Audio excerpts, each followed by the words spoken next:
Okay, we are going to be discussing here. I have some props as well for this. We're going to be talking about old people and how you might say we take advantage of them. I don't think we are intentionally doing it, but just sort of an analysis of old people and how they are treated in society, which is actually a reflection of how we treat ourselves. Because we, meaning sort of the collective society that exists within like sort of working age, we who make the economy go round, we who make the media, the entertainment, who are the tastemakers, etc., who are making the technology and developing the future in which we're going to all live in. This we is us at the moment, those of us who are, mentally capable and physically capable and are a part of, the world, okay? From ages like, whatever, maybe 18 to 70 years old, that kind of huge range of people. And this is all around the globe as well. Let's take a global view of this. And that group of people changes every decade, but really every century, right? That whole from early adulthood to, late stage before you become sort of inept and incapable. Not that I think everyone after 70 years old becomes inept and incapable, but that's kind of a trend that we have. There's a lot of things to think about with this, especially also if we consider lifespans increasing across time and for this generation and upcoming generations. You'll find these things that say, like, if you are alive in 2050, you'll be alive in 2150, right? Suggesting this idea of health escape velocity, right? If you can reach a certain level where technological health innovations have improved, then your odds of living longer and longer increase. It's kind of an exponential graph, right? So that's something to take into consideration. I bring a lot of my viewpoints in because I personally have had relatives age and go through hospice care and die, as well as live through COVID, the pandemic, where I think this brought a lot of attention to how nursing homes care for old people. And this is, mind you, a North American perspective, right? I think it's very similar in much of Europe, but other parts of the world, Asia mainly, and South American countries, places where, African countries as well, places where, you don't have the infrastructure to make nursing homes, it's a bit of a different story, right? Culturally, this changes as well. But one thing I was thinking about, I had the baseball game on here the other day on the television, and I have a grandfather who is 100 years old currently, and I know exactly what he was doing yesterday because this is the World Series and the Blue Jays are in it, and they're now one game away from winning the World Series. Fantastic. My 100-year-old grandpa would be sitting there or maybe lying in bed propped up. He lives in a nursing home. He doesn't have function of his legs, but his hands work well, and mentally he's totally with it and totally sharp, and it's incredible. And he's such a cool cat. He's a wonderful person to talk to and to listen to his stories. He plays the harmonica. He has a lot of fun. He loves baseball and everything that I learned about baseball watching the game here last night. I personally don't follow sports. It frees up a lot of time to do other things. But it was fun to watch the game, and I understood what was going on. For a lot of people who don't watch sports, it's maybe like you start to watch it and you got to learn all these things, like what's happening here. But for me, I have that background where I spent many, many days watching the Blue Jays play with my grandpa, and that taught me a love and an appreciation for the game. And so Blue Jays being his favorite team, I actually get invested in this and I enjoy it as well. But for me, I actually only care about it because I know it makes him happy and I know he enjoys it. Now, where does this reflect well upon society? So, as he's watching television, So right here I have a smart TV. This is a remote with Netflix in the middle. This means nothing to a 100-year-old, okay? However, he has access to the same TV. In the nursing home where he lives, they just get a regular flat screen TV. And thank God they're able to set it up and he's able to use it. But there is very few modifications made for it to actually be beneficial and helpful to someone who is 100 years old, who doesn't have the same familiarity with technology that I do or other people do, okay? So, luckily he's been able to see the advances in TV and he kind of understands it and he knows how to use it. But there are so many other things that have not been able to stay at a level that older people can understand. And it's not even a matter of mentally understanding. Yes, they can learn how to use an iPhone, but the thing is, my grandpa, who's 100 years old, I call him Avi. It's an Icelandic name for grandpa. So from here on out, we'll refer to him as Avi. Avi will call my mom and she calls him and they talk a lot, of course, on the phone. But he struggles with his phone because in general, he pretty much just has a hand-me-down phone from my uncle, right? There are no phones that exist that are old person dominant or, accustomed to old people, right? And to me, that blows my mind. Watching the baseball. We were watching the baseball last night, and these companies that own the rights to streaming this, they don't, they crack down on those rights. And as you watch it, there are so many aspects where it has been commercialized. And there's an advertisement here, there's advertisements on their uniforms, there's advertisements when otherwise there would be a little lull in the game. Baseball can go on for hours. And that's, I think, kind of the old person allure of it, is that it can be a very chill game and you're spending a lot of time doing it. And I would imagine as a viewer of the game, traditionally speaking, it would give you a lot of kind of downtime, a lot of quiet time. If you're watching a game in person, there's like these kind of in-between moments. Nowadays, that's filled with loud music and entertainment and all this other stuff, because just like every other form of media, apparently all of us have lost our abilities to just chill for a moment. Right now, if I pause in this video,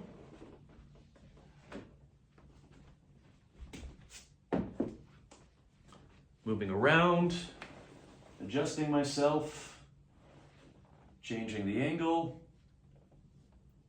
my analytical brain tells me, okay, as soon as I'm done recording this, I will go and edit that 20-second gap out, because I will now lose the audience. My YouTube analytics will show me that that was the drop-off point, and I screwed up by having a 20-second lull in the video. That's kind of the state of media, is you can't have these empty gaps. You cannot have these moments of silence. And so, of course, for the World Series, where millions of people are tuning in, these companies that want to advertise will take advantage of every second they can get their advertisements in. The companies that own the broadcasting rights to the sport, they will take advantage of that as well. They say, sure, you want to advertise in this 10-second lull? Give me all the money. Let's do it. Now, how does this factor into old people? Well, as you can imagine, a person who's lived 100 years, okay, that goes back to 1925, has lived through World War II. My Avi was lucky to have not had to have fought in the war. His brothers did, went overseas to, I think at that point it was maybe France. My one uncle was there during that part of the war. My Avi was the youngest of the brothers, one of the youngest, so he was farming, right? So he was in that category where they need people at home to still produce food. So he was lucky to have stayed home and stayed in Canada. But anyways, he lives through all of that. And what does he get rewarded with in his old age? Consumerism. Every second of trying to watch the Blue Jays game, and there are commercials that are not relevant to him in the slightest. It was what? McDonald's, Subway, And even, okay, it's advertising something to him, but the way it is advertised, right? It was like using social media slang, using hashtag this, whatever that. Stuff that it just doesn't even, it's not relevant to him. He has no context for it. So those companies are actually wasting their money by playing the advertisements, paying to play the advertisements for a significant segment of the audience that they don't even have the means to purchase this. Like, I'm not sure how his finances work, but he doesn't just like have a bank card. He can't just like call Uber Eats. He's not in that market. But yet the commercials are bestowed upon him, forced into his brain. And I think that's emblematic of how we treat old people in society. We pretty much ignore them. We do very little to cater to them, and we just focus on the media landscape is for the consumer market. If you're older or younger than that, who cares about you? Okay? If you're younger, we do care about you because we'll influence you when you're older. But if you're old and you're outside, you don't have the buying power, whatever. We're just going to broadcast the shit to you, but essentially we don't give a fuck about you. That's, to me, the message that I receive. Now, I know the broadcasters of baseball, the announcers, etc., the players themselves, they know that a lot of their market is older and that they appreciate the game and they have that sort of historical connection. But something to consider is none of us would have anything that we have today, the media landscape, the technology, the innovations throughout society, without the generation before us that invested their hard-earned money, attention, and time into developing the things that we now consume today.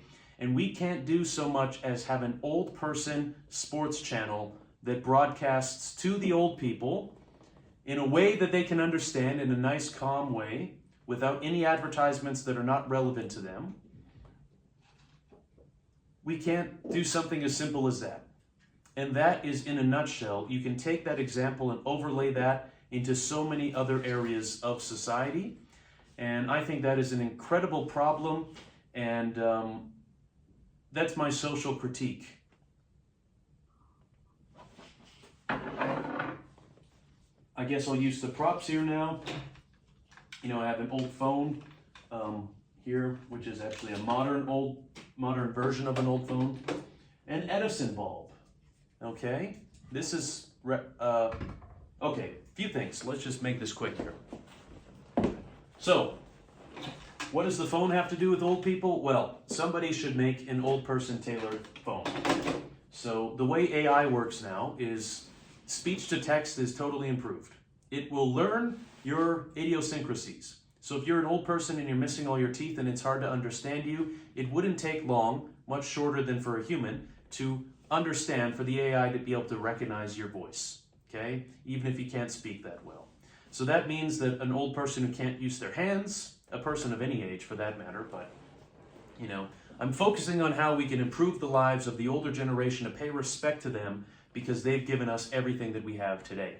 And damn it, we'll be old too, and we deserve that as well. That the younger generation will treat us with respect and tailor the world to us so that we can live out our golden years in the best way possible. There should be phones that are built with AI in that sort of a way, that when my Avi is laying in bed watching the Blue Jays game, he can be, oh, that's so wonderful. I want to share this with my daughter. Call my daughter. And then there you go, my mom gets a notification and she's on the phone with Avi. She likes to FaceTime him, she likes to see him. He doesn't give a shit. He doesn't like, they put the iPhone in front of him to FaceTime, he's like, oh, come on, let's just talk on the phone. In that world, the AI is hooked up to the TV, so there's a camera there. She'd be able to see him when he calls her, but since he doesn't care to see her, he doesn't see her. He still watches the baseball game. Shit like that should be easy to program and build into nursing homes, into old people's homes. So that's on the communications aspect. Lighting is relevant too. What do old people get in the nursing homes? The toxic fluorescent lighting that is cheap and effective, but horrible for biology. Blue light lens blockers, okay? A lot of people just act like circadian rhythm isn't even a real thing. And when you're an old person, a lot of these little health metrics that we do when we're young and doing yoga and trying to be fit and healthy because we watch it on TikTok, we don't try to encourage this to old people as well. We just let them have fluorescent lights on in the morning and at night. We also serve them coffee, just before bed. Shitty quality coffee. There's a lot of things we're doing in nursing homes that kind of suck. We could consider biology to build better nursing homes for them, okay? That's lighting. I have supplement cases here for myself. Gonna take L-theanine because it pairs well with caffeine. It's morning. And I just had some coffee. So I'm gonna drink it in my little fancy cocktail glass, which actually just has electrolytes in it. A lot of old people of this day and age come from an era of, sipping cocktails in that kind of 1950s luxury and that sort of a thing. So how could we give them that sort of a taste still? We could give them, these healthy cocktails and serve it in a way that's classy and fun, reminiscent of their heyday of Frank Sinatra and all that sort of a thing. Television, we went over that. Have a old person only sports channel, okay? And I know the problems with that is if they made a ad-free channel for sports that was tailored for old people, all the young people would just consume that and, they would mess up the system to get rid of ads. Well, this old person AI thing that's connected to the phone and the TV, this would also have to prove that this person is old and that they have earned the rights to ad-free sports. Anyways, that's that.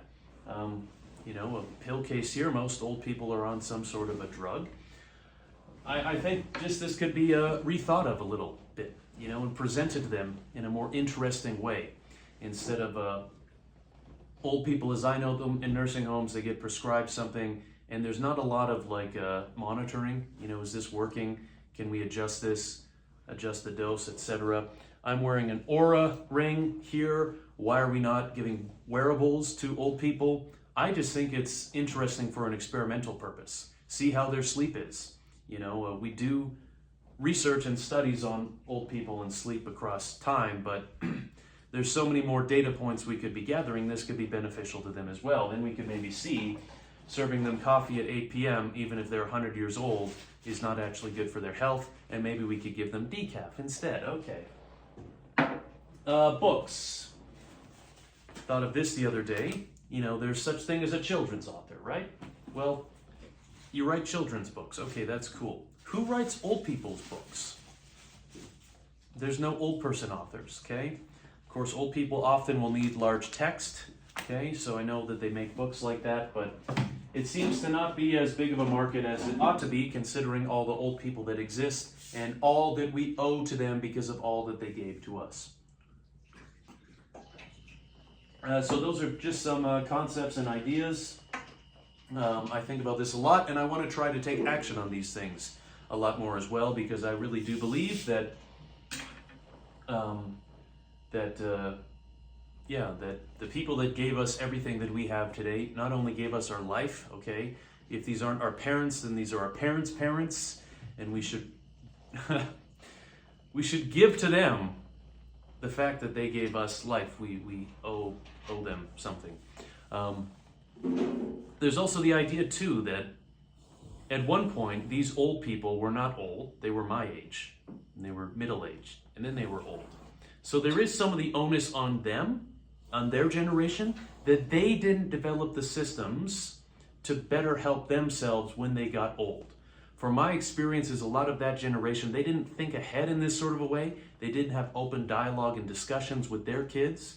There was a lot of a gap, communication gap, and I think that's a big reason why we have this issue with old people today and why they don't have a good system, is because they didn't build the system for themselves. So thinking about ourselves before we get old, how can we develop the world that we will actually benefit from when we are old ourselves, okay? And I think a good way to doing that is by providing for the old people of today something better, and then by the time we are aging, and whether that's 120, 150, whatever happens with human lifespans, We need to develop better systems before we are getting to these points. Okay?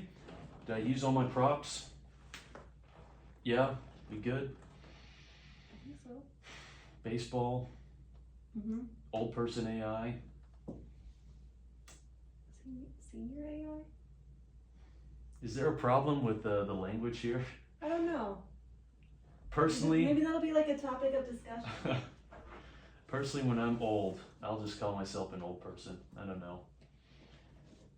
I mean it kind of a joking way too. I hope there's no one out there taking offense to my language. I think it's okay. Senior AI.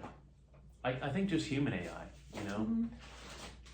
Human AI For humans. That Things are old. built for humans. I don't want it to just focus on AI, right? It's technology and innovations from lighting to phones to televisions to AI to supplements to drugs to clothing. All of these are technologies, and all of them could be tailored better to humanity. Any ages.